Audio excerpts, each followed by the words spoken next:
19 अप्रैल तारीख जैसे जैसे करीब आ रही है वैसे वैसे उत्तराखंड के अंदर देवभूमि के अंदर तापमान बढ़ता जा रहा है और वो भी सियासी तापमान। लेकिन न्यूज इंडिया की कोशिश लगातार कि लोकसभा चुनाव में लगभग हर पहलू से हर एक खास व्यक्ति से आपको मिलवाया जाए और बताया जाए कि आखिरकार क्या समीकरण, क्या हौसले हैं और किस तरीके से चुनाव लड़े जा रहे हैं।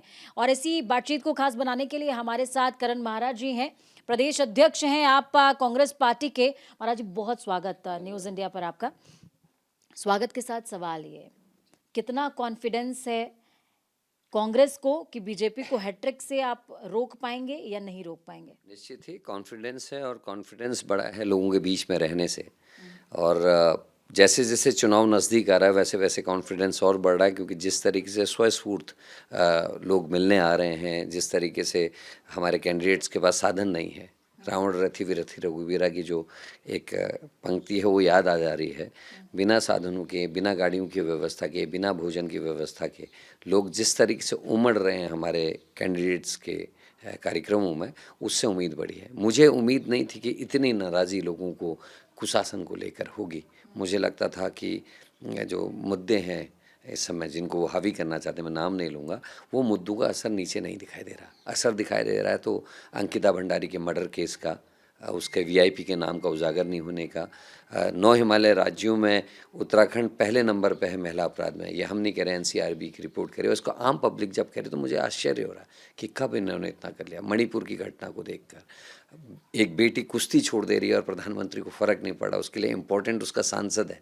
वो बेटी जिसने पूरा जीवन मिट्टी में कुश्ती सीखने में, देश के लिए मेडल लाने में लगा दिया, उस बेटी ने अपनी कुश्ती को जब छोड़ा होगा, उसके दिल में कितना बड़ा घाव हुआ होगा, इस बात को एक खिलाड़ी समझ सकता है। तो वो खिलाड़ियों में नाराज़ी, वो बेटियों में नाराज़ी, वो बहनों में नाराज़ी मणिपुर और उसको देखकर, अंकिता को देखकर। और जोशीमठ बर्बाद हुआ, उस पर कोई बात नहीं मन की बात में। भर्ती घोटाले और पेपर लीक पे बहुत ज़ोर ज़ोर से मोदी जी बोल रहे थे, लेकिन उत्तराखंड के पेपर लीक पे मुंह में दही जम गई, क्योंकि बंगलौर का मंडल अध्यक्ष बीजेपी का उसमें था, क्योंकि SSSC भर्ती घोटाले में बीजेपी का जिला पंचायत सदस्य था, तो मुंह में दही जम गई। यहाँ उस बारे में जिक्र नहीं। केदारनाथ बाबा की गुफा में आप ध्यान करते हुए अपनी फ़ोटो सेशन करा रहे हैं, खूब मीडिया चैनल में चल रहा है, लेकिन उस केदारनाथ बाबा के आश्रम के मंदिर में जब 223 किलो की सोने की चोरी होती है और विपक्ष आरोप लगाता है, वे तथ्यों के लगाता है, पुराना वहाँ के मंदिर समिति के अध्यक्ष भी सारी चीज़ों के, पंडा पुरोहित कह रहे हैं, लेकिन एक जांच बीजेपी की गवर्नमेंट में, डबल इंजन की सरकार में जांच नहीं बैठती, उसके बारे में जिक्र नहीं होता। तो ये ऐसी चीज़ें हैं जिसने हल्के हल्के लोगों को पकाने का काम किया और आज वो आक्रोश लोगों के अंदर है। मैं देख रहा हूँ कि साधन नहीं, पहले से हम देखते थे, हम चुनाव लड़ते थे, साधन भी तो थे। समय कांग्रेस के लिए दिक्कत है साधनों में, गाड़ियाँ भी लगाते थे हम अपने लोगों के लिए, इलेक्शन कमीशन से परमिशन लेंगे। इस बार कुछ नहीं, लेकिन उसके बाद भी लोग आ रहे हैं। रात को अगर 7 बजे भी बैठक हो रही है, अंधेरा हो जा रहा है गाँव में, लेकिन लोग आ रहे हैं, तो इसका मतलब है कहीं ना कहीं लोगों का रुझान है। कांग्रेस इस समय जिन स्थितियों से जूझ रही है, भले आपकी तरफ से बीजेपी पर ईडी सीबीआई का आरोप लगाया जाए, लेकिन बीजेपी लगातार इस बात को डिनाई करती है और डिनाई करते हुए कहती है कि वो हमारी विचारधारा से प्रभावित हैं, इसलिए दल को ज्वाइन कर रहे हैं। कुनबा बढ़ रहा है, भाजपा कांग्रेसमय हो रही है, इसको लेके आप क्या बोलेंगे? आपने अपने प्रश्न में मेरी बात का जवाब दे दिया। भारत मुक्त, कांग्रेस मुक्त भारत कहने वाले लोग कांग्रेस युक्त बीजेपी हो गई है। आज बीजेपी का कैडर वोटर परेशान है, कैडर वर्कर परेशान है। उनको अपनी जगह नहीं दिखाई दे रही। उनको लग रहा हमने पूरा जीवन इस आइडियोलॉजी का संग और इनके संग रहे, और आज वो लोग जिनसे हम लड़ते थे, जो लोग हमको गालियां देते थे, वो हमारे सिर पे आके बैठ रहे हैं। वहाँ टूटन हुई है, हमारे को कोई दिक्कत नहीं है। दूसरा, बीजेपी का ये कहना कि आइडियोलॉजी से, आप तो सुचिता की बात करते थे, आप जीरो टॉलरेंस की बात करते थे, where is it now? Narayan Rane, Yediyurappa, एक लंबी फहरिस्त है। एक लीडिंग न्यूज़पेपर ने 3 दिन पहले अखबार में डिटेल दी है, लिस्ट दी है डेट वाइज। वो सारे आपकी पार्टी में गए, ईडी की जांच बंद हो गई, जो उनको बुलाया जा रहा था वो ख़त्म हो गया, किसी की डेट आगे बढ़ा दी गई, उनका क्या हुआ उसकी कोई जिक्र नहीं है, उसका क्या स्टेटस, उस केसेस का जिक्र नहीं। तो ये कहने की बात है। अब देखने वाली बात होगी उत्तराखंड में जिनको शामिल किया, जिन पे आपने मुकदमे दर्ज किए हैं, धाराएं लगाई हैं, मी टू से लेकर अनेकों, अब उन केसेस का स्टेटस आने वाले टाइम में क्या होगा, करण मेहरा चुप बैठने वाला नहीं है। मैं तो चुनाव के, मैं तो हर समय पार्टी मोड में रहता हूँ। मैं चुनाव 2 साल से लगातार काम कर रहा हूँ। इलेक्शन खत्म होने के दूसरे दिन भी, वोटिंग के दूसरे दिन भी आप करण मेहरा को कहीं ना कहीं बैठ के लोगों से बात करते हुए चैनल में देखेंगे। मैं प्रश्न करूँगा, मीटू लगी थी, धारा ये लगी थी, इस पर क्या हुआ, इसकी पत्नी पे और इस पे आपने वित्तीय अनियमितता के आरोप लगाए थे, उसका क्या हुआ, केसेस का क्या हुआ, इस प्रमुख को आपने 3 बार पदच्युत किया, कोर्ट से वापस आया, आज आपकी शरण में कितने महीने से अभी पद पे है, जो जिस कारण से आपने इसको पहले पदच्युत किया था, अब क्यों नहीं कर रहे। हमारे प्रश्न जारी रहेंगे और हम इस लड़ाई को छोड़ने वाले नहीं है। मैं साबित करूँगा कहाँ गठबंधन है, कहाँ गठजोड़ है, वो हम साबित कर देंगे। कांग्रेस पर लगातार एक आरोप लगता रहा है, वो आरोप परिवारवाद का रहा है और कहीं ना कहीं अंदर खाने गाहे बगाहे इस तरह की खबरें भी आई हैं कि परिवारवाद ने वाकई पार्टी को थोड़ा सा डेंट तो दिया है। ऐसा आपको भी लगता है? मुझे नहीं लगता, क्योंकि परिवारवाद से इनका कहने का मतलब क्या है। आपने अमित शाह की बेटे से लेकर अनेकों ऐसे उदाहरण हैं बीजेपी में, मैं कई लोगों के नाम गिना सकता हूँ। तो वो क्या परिवारवाद नहीं है? हमारे यहीं प्रकाश पंत जी की पत्नी आज विधायक हैं, बागेश्वर में चंदन रामदास जी की पत्नी आज विधायक हैं। ऐसे अनेकों उदाहरण हमारे पास भी हैं। कई नेताओं के पुत्र नाती पोते तक हैं। तो ये कहने की बात है। हाँ, कांग्रेस उस बदतमीजी के साथ पेश नहीं आती। कांग्रेस परिवारवाद पे या व्यक्तिगत टिप्पणियां कम करती है और बीजेपी इस चीज़ को करती है। यही एक डिफरेंस है। अगर हम कलई उतारने में आए तो हम भी उन्हीं के स्तर पे चले जाएंगे, इसलिए नहीं कहते। लेकिन समय समय हमारा काम आप लोग कर देते हैं, जब आप पूरी लिस्ट जारी करते हैं कि फलाने का पुत्र, फलाने का की बहू, फलाने का बेटा। क्या इन लोगों ने ऐसे नहीं किया है? अपने नेताओं के बच्चों को टिकट नहीं दिए हैं या उनको आगे नहीं बढ़ाया? तो ये कहने की बात है। मैं ये ज़रूर कहता हूँ कि योग्यता पैमाना होना चाहिए। किसी का पुत्र या पुत्री होना योग्यता का प्रमाण नहीं है। अगर व्यक्ति काम करता है, व्यक्ति जनता के बीच में है, व्यक्ति जन सरोकारों के मुद्दों से जुड़ा हुआ है, उन बातों में करता है, उसकी स्टडी ठीक है, उसका मूवमेंट्स ठीक है, तो उसको आने का मौका मिलना चाहिए। जब एक डॉक्टर का बेटा अपने फादर से अच्छा डॉक्टर हो सकता है, एक फौजी का बेटा फौजी हो सकता है, कभी कभी अपने फादर से बड़े पद तक वो चले जाता है, तो व्हाई नॉट? एक पार्टी के किसी जो लीडर है उसका बेटा क्यों नहीं बन सकता? क्योंकि वो बचपन से उसी परिवेश में रहा है। वो देखता है बच्चों से, लोगों से कैसे मिला जाता है, वो देखता है किस तरीके से डीलिंग की जाती है, किस तरीके से व्यवहार किया जाता है, किस तरीके से सरकारी कामों को किया जाता है, कौन सी चीज़ें इंपॉर्टेंट है। वो उसका तो अप्रेंटिस बचपन से चल रहा हो, तो सीखा हुआ होता है, तो कहीं कमी नहीं। हाँ, उसमें योग्यता होगी तो पिक करेगा, नहीं होगी तो उससे कुछ नहीं सीखेगा। कई लोग ऐसा भी बोलते हैं कि कांग्रेस के अंदर वो पोटेंशियल नहीं है ग्राउंड पर जूझने का, क्योंकि अंदर खाने कई कार्यकर्ताओं से भी मेरी बातचीत होती है और भी तमाम लोग, कई लोग ऐसा कहते हैं, दबी ज़बान में ही कहते हैं, लेकिन कहते हैं कि बीजेपी तो लाठियां खाने के लिए ग्राउंड पर आ जाती है, लेकिन कांग्रेस जब भी ये ज़रूरत पड़ती है तो यूथ कांग्रेस को आगे करती है। गलत है, मैं इस बात से इत्तेफाक नहीं रखता। पिछले 2 साल का ट्रैक रिकॉर्ड देखिए, 13-13 दिन लगातार गिरफ्तारियां दी हैं, लाठियां भी खाई हैं, 7 दिन इकट्ठे गिरफ्तारियां दी हैं। और ऐसा नहीं है, अगर ऐसा होता तो दिन में 4 बजे तक करण मेहरा जेल में होता है और छूटने के बाद 10 बजे वो गोपेश्वर पहुंच जाता है रात को, जब करंट से 17 लोग मरे थे। और जिनके पास हेलीकॉप्टर से, चॉपर से, वो दूसरे दिन पहुंचते हैं सरकार के लोग। तो कांग्रेस में लड़ने का मादा भी है, जूझने का मादा भी है। कांग्रेस डरती किसी नहीं। अगर डरती तो आज़ादी की लड़ाई में हम सबसे ज़्यादा शहीद भी कांग्रेस के लोग हुए, सबसे ज़्यादा जेलें भी कांग्रेस के लोगों ने खाई। जो आज इस तरीके की बातें कर रहे हैं वो उस समय कहीं नहीं थे। वो उस समय मुस्लिम लीग के साथ मिलकर आज़ाद भारत का विरोध कर रहे थे, हमारे आंदोलनों का विरोध कर रहे थे। नमक छोड़ो आंदोलन से लेके दांडी यात्रा का वो लोग विरोध कर रहे थे। और गांधी की हत्यारे की जय कहने वाले लोगों से कुछ उम्मीद हम करते भी नहीं हैं। और वो हमारे लिए क्या राय रखते हैं हमको, हमारे लिए इम्पोर्टेंट भी नहीं है। हम गांधी के फॉलोअर्स हैं। और उसी तरीके से राहुल गांधी 4000 किलोमीटर इनका कौन नेता आज तक चला है? हमारा तो लीडर 4000 किलोमीटर पैदल चला।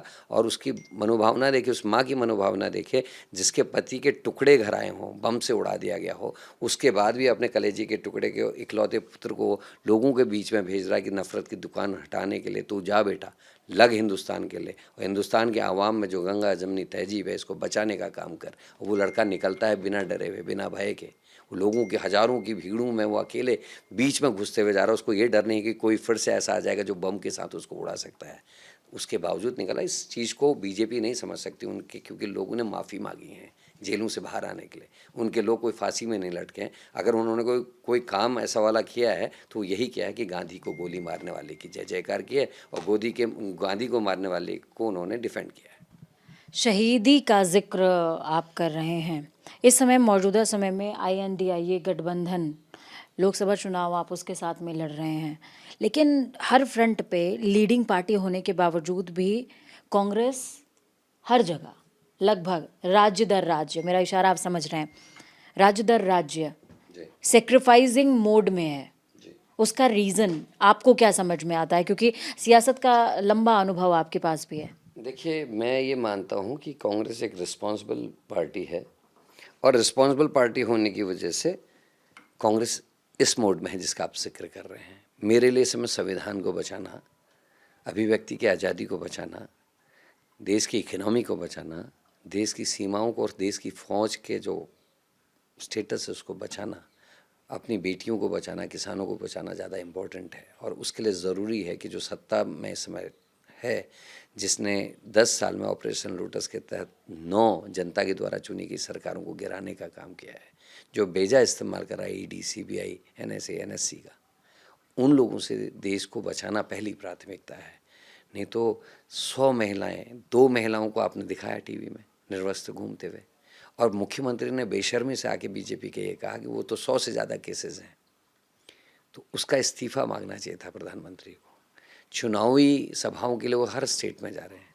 1 साल हो गया मणिपुर को जलते हुए, वहाँ नहीं जाते हैं, अब चुनाव में शायद जाएंगे। तो ऐसी कंडीशंस में जब हम देख रहे हैं कि जितना कर्जा 70 साल में लिया गया इस देश के द्वारा, उससे 3 गुना कर्जा 10 साल में सरकार ने ले लिया और इंफ्रास्ट्रक्चर कहीं खड़ा नहीं हो रहा है। रोडें बन रही हैं तो धन्ना सेठ बना रहे हैं, बड़ी कंपनीज बना रही हैं। आप और मैं जब देहरादून से दिल्ली जाते हैं तो 1500 रुपये का टोल टैक्स देते हैं। अगर ये सरकारी पैसे से, आपके टैक्स के पैसे से, मेरे टैक्स के पैसे से बना होता तो हमको टैक्सेस देने की ज़रूरत नहीं पड़ती। आज लगता है हम बंधक हो गए हैं। और बहुत सारी चीज़ें ऐसी कहने के लिए। मणिपुर है, आपके किसान 750 किसान मरे आंदोलन में। प्रेस और मीडिया की आज़ादी को छीना गया है, इसीलिए 798 जो हमारी धारा है उसको बदलने की बात कांग्रेस कह रही, ताकि प्रेस को और आज़ादी मिल सके। सरकारों की, राज्य सरकारों से उनकी जो ताकत है उसको कम करने की बात आज हमारे मैनिफेस्टो में हुई है, ताकि आपके सोर्सेज के बारे में हम ज़बरदस्ती ना पूछ सकें, आपके इक्विपमेंट्स को चेक करना। और इस तरीके के जो इस समय नए नियम आए हैं, कवि कुछ लिख रहा तो जेल हो जा रही है, लेखक कुछ लिख रहा तो जेल हो जा रही है, इसको रोकने की बात है। 2023 में डिस्ट्रीब्यूशन से लेके डिजिटल उस पर कई किस्म के नियम बनाए गए जो प्रेस की आज़ादी को बांटता है, उनको परिवर्तन करने की बात आज हमारे मैनिफेस्टो में कही गई है। तो ये हमारी गंभीरता को होता है, इसलिए हम सेक्रीफाइस मोड में हैं। हम चाहते हैं, पहला उद्देश्य है इनको बाहर करना। हम अपने अपने आइडियोलॉजी में बाद में लड़ लेंगे, लेकिन आज लड़ाई आइडियोलॉजी की भी नहीं रहेगी, आज तो लड़ाई देश की, भारत माता की है। बीजेपी लगातार एक बात कहती है कि बीजेपी, मोदी जी कहते हैं कि भ्रष्टाचार को मिटाओ, लेकिन गठबंधन कहता है, विपक्ष कहता है कि भ्रष्टाचारी को बचाओ। इसके बहुत बड़े बड़े एडवर्टाइजमेंट भी हो रहे हैं, हर जगह इसकी होर्डिंग्स लगी हुई हैं। इन होर्डिंग्स को देख करके करण मारा क्या सोचते हैं आप?